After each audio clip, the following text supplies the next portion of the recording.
ایک نوجوان تھا 12-14 سال کا، یہودیوں کا بچہ تھا، بخاری موجود ہے، اکثر حضور کے پاس آیا کرتا، چھوٹے موٹے کام نبی پاک کے کر دیتا، اور کچھ بھی نہ ہوتا تو آ کے بیٹھا رہتا، حضور کا چہرہ ہی دیکھتا رہتا، نبی کریم کا چہرہ ہی دیکھتا رہتا، خوش رہتا، حضور کی زیارت ہی کرتا رہتا۔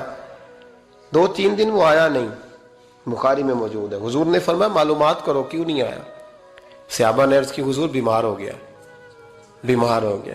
امام زرقانی نے لکھا ہے، فرماتے ہیں وہ بھی اپنے گھر میں نا روز دروازہ دیکھتا رہتا، روز دروازہ دیکھتا رہتا۔ اس کی ماں کہنے لگی بیٹا جن کا تو انتظار کر رہا ہے وہ مشکل سے آئے، ہمارا نہ مذہب کا رشتہ ہے نہ کسی اور کا، کیسے آئے؟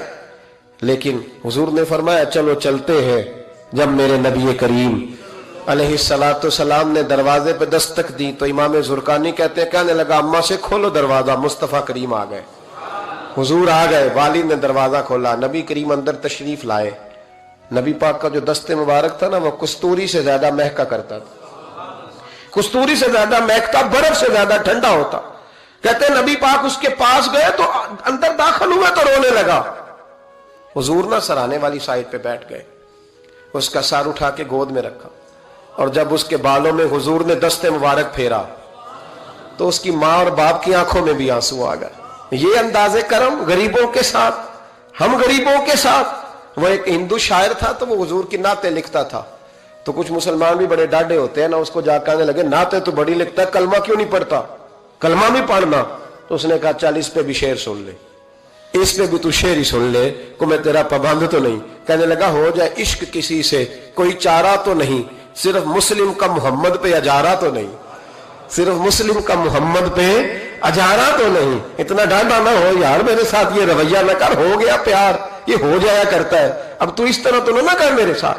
حضور نے جب پھیرا نا بالوں میں ہاتھ تو ماں باپ رونے لگے، اس نے بھی آنکھیں کھولی۔ میرے رسول پاک سید عالم صلی اللہ تعالی علیہ وآلہ وسلم نے نا اس بچے کا چہرہ دیکھا، حضور سمجھ گئے وقت تھوڑا رہ گیا، تب حضور نے اس کے ساتھ وہی کیا جس سے اس کی آخرت سنور جائے، وہ کیا جو درد تھا میرے نبی پاک، جو شوق رکھتے تھے حضور سب کے لیے، جو سب کے لیے شوق رکھتے تھے۔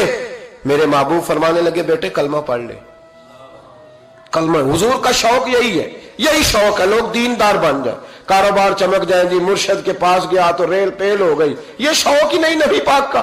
حضور کا تو شوق ہے کہ سجدے کا ذوق ہو جائے، عبادت کا شوق بن جائے۔ نبی کریم علیہ السلام نے فرمایا بیٹے کلمہ پڑھو۔ اس بچے نے اپنے ماں باپ کی طرف دیکھا، باپ رو پڑا، کہنے لگا بیٹا آج ثابت ہوا ہے کہ میں نہیں تجھ سے اتنا پیار کرتا جتنا مصطفیٰ کرتے ہیں، تو میری طرف نہ دیکھ، تو پڑھ لے کلمہ، کلمہ پڑھ۔ اس بچے نے کلمہ ابھی پورا پڑھا ہی تھا کہ اس کی روح پرواز کر گئی، مسلمان ہوتے ہی اللہ کی بارگاہ میں حاضر ہو گیا۔ نبی کریم صلی اللہ تعالی وسلم نکلے، آنکھوں میں آنسو تھے، لبوں سے مسکرا رہے تھے، اور حضور فرمانے لگے اللہ کا شکر ہے جس نے میری وجہ سے اسے جہنم سے آزاد کر دیا، کہ دوزخ سے بچ گیا، یہ شکر ہے۔ شکر اس بات کا کرو کہ کوئی ہماری وجہ سے دوزخ سے بچ جائے، دوزخ سے بچ جائے۔ باقی تو سارے کام چلتے ہیں، دنیا داری تو ہوتی ہے، کوئی بندہ جہنم والی سڑک پہ نہ۔ ایک بات اور سنیں اور اس کو نا اپنے دل میں جگہ دیں، نبی پاک علیہ السلام کی جو خواہش تھی نا ہمیشہ سے، وہ یہ تھی کہ لوگ سنوریں، لوگ دین پر عمل کریں۔ ایک گروہ تھا صحابہ کو، ان کو فرمایا کہ فلاں جگہ جہاد کے لیے جانا ہے تو جمعہ وہاں جا کے پڑھنا۔ یہ لوگ جو مفت کے لاڈلے نہیں بن جاتے، فری کے، نہیں جی نہیں میرا عشق نہیں اجازت دے رہا۔ بھئی تو تیرا کس طرح کا عشق ہے؟ تو بات مان کہ نہ ماننا عشق ہے، جی میں لاڈلا ہوتا ہوں۔ یہ کس طرح کا لاڈلا؟ لاڈلا تو وہ ہوتا ہے جو تابع دار ہوتا ہے، جو ابرو کا اشارہ سمجھتا ہے۔ نبی کریم نے فرمایا صحابہ سے، فرمایا جمعہ وہاں جا کے پڑھنا۔ بہت سارے لوگ چلے گئے تو چند لوگ رہ گئے۔ جمعے کی نماز کے بعد حضور نے پوچھا گئے نہیں؟ عرض کی حضور دل میں خواہش آئی تھی کہ اتنا بڑا جمعہ کیسے ملے گا برکت والا، تو یہاں جمعہ پڑھ کے ہی چلتے ہیں تاکہ ہمیں اتنے ہمارے نصیب کھل جائیں کہ حضور کے پیچھے جمعے کی توفیق ہو جائے۔ حضور پیار بڑا تھا، آپ کی اقتداء میں جمعہ پڑھنا تھا۔ پتہ لفظ کیا ہے حدیث کے؟ حضور فرمانے لگے اگر تم میری بات مان کے وہاں جا کے جمعہ پڑھتے تو مجھے زیادہ خوشی ہوتی۔ نبی پاک صلی اللہ تعالی وسلم کی یہ خواہش رہی، حضور کا یہ ذوق رہا۔ اس ذوق کے لیے نبی پاک علیہ السلام عکاظ کی منڈیوں میں بھی گئے، اس ذوق کے لیے نبی پاک علیہ السلام میلوں میں بھی گئے۔ سردار احمد صاحب رحمت اللہ علیہ کے پاس نا ایک بوڑھی اماں اپنا بیٹا چھوڑ گئی، حضرت صاحب نے کوئی 2 4 5 مہینے رکھا تو بعد میں اس کی اماں کو بلا کے کہا کہ تو بیوہ ہے بیٹا تیرا یتیم ہے، میں نہیں چاہتا کہ اس کا وقت ضائع ہو، یہ پڑھنے والا کوئی نہیں، سارے نہیں بھائی پڑھنے والے ہوتے، اب یہاں علماء بیٹھے ہیں میں بے ادب بھی نہ ہو جاؤں، کچھ پورے 8 سال لگا کے بھی آ جاتے ہیں، سند بھی ان کے پاس ہوتی ہے، ناراض نہ ہو جانا، یہ تو سب اچھے لوگ ہیں، سند ہوتی ہے پر پتہ کوئی نہیں ہوتا، یہ اعلیٰ حضرت نے لکھی ہے بات، سند ہوتی ہے، پوری ڈگری ہوتی ہے، اس پہ کئی لوگوں کے سائن بھی ہوتے ہیں۔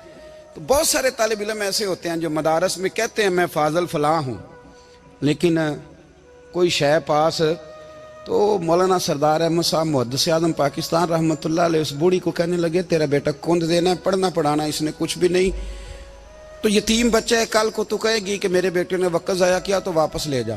بوڑھی اماں رونے لگ گئی، کہنے لگی میں پڑھانے تو نہیں لائی تھی، میں تو آپ کو رب کا ولی سمجھتی ہوں، میں تو نوکری کرانے لائی تھی، نوکری۔ حضرت انس بن مالک کہتے ہیں میری اماں بھی حضور کی بارگاہ میں دے گئی تھی، حضور کی بارگاہ میں یہ نہیں کہا تھا کہ یا رسول اللہ پڑھا دیں، ہاں میں ذمہ داری سے بات کر رہا ہوں، یہ نہیں کہا تھا حضور مجاہد بنا دیں، یہ تھوڑی کہا تھا کہ یا رسول اللہ صلی اللہ تعالی علیہ وسلم سے مفسر محدث محقق مفتی بنا دیں۔ حضرت انس کی اماں کہہ گئی تھی سونیا جب تک یہ رہے گا نا آپ کی نوکری کرے گا، یہ گھر کے کام کاج کرے گا، ڈیوٹی کرے گا، حضور یہ آپ کی نوکری کرے گا۔ تو میرے محبوب نے پھر دعا کر دی اللہ اسے برکت عطا فرما۔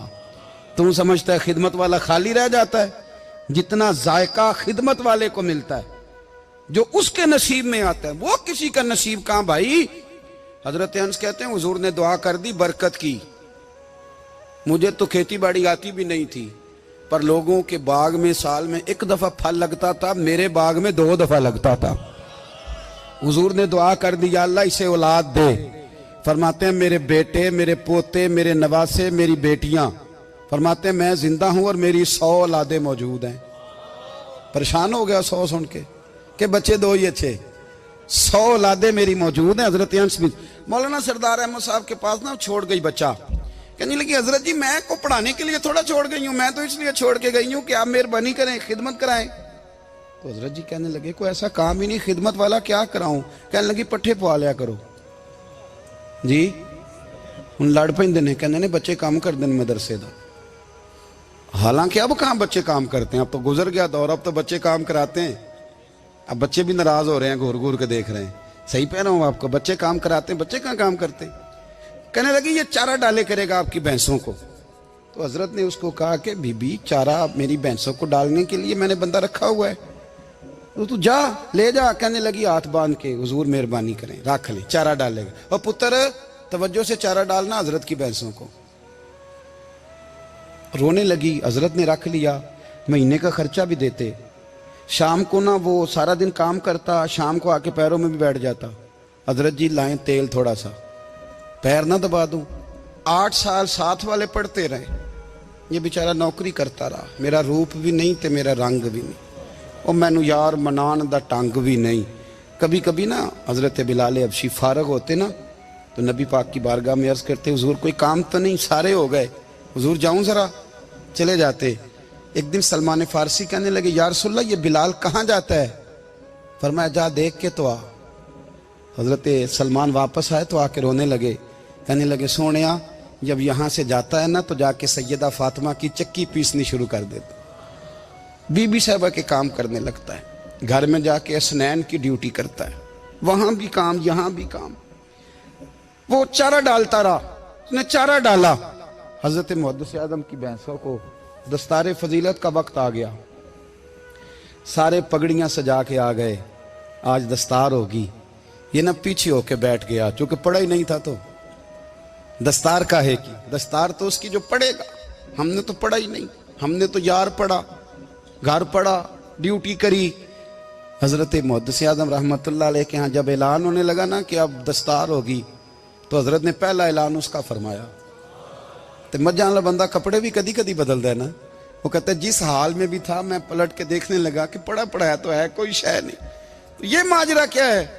پیچھے سے اٹھ کے آئے تو کہتے ہیں باقیوں کی دستار کسی عالم نے کی، کسی صوفی نے کی،